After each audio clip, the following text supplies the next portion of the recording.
Dichiaro aperta la 161esima seduta straordinaria del Consiglio regionale, convocata alla presenza del Presidente della Repubblica e del Presidente del Consiglio dei Ministri per celebrare la ricorrenza del cinquantennale del terremoto del 1976 e l'opera di ricostruzione del Friuli.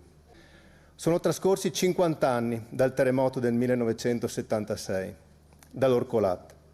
Mezzo secolo che non ha cancellato il dolore, ma lo ha trasformato in consapevolezza, responsabilità e forza collettiva.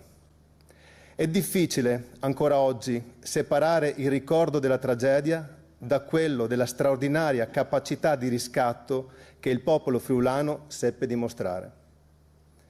Quel Friuli si trovò improvvisamente in ginocchio, tra macerie, lutti e disperazione. Ma proprio in quel momento così drammatico prese forma qualcosa di altrettanto potente.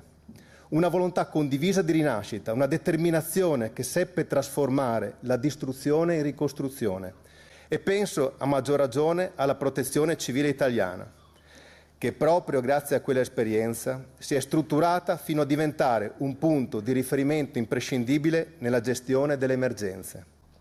Proprio per questo cresce il nostro dovere: custodire, tramandare e rendere attuale quella memoria alle nuove generazioni.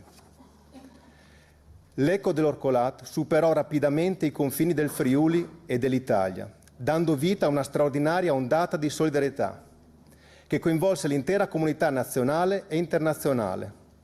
Per suo tramite, signor Presidente della Repubblica, desideriamo rinnovare la più profonda gratitudine del popolo friulano verso lo Stato e tutti coloro che si distinsero negli aiuti,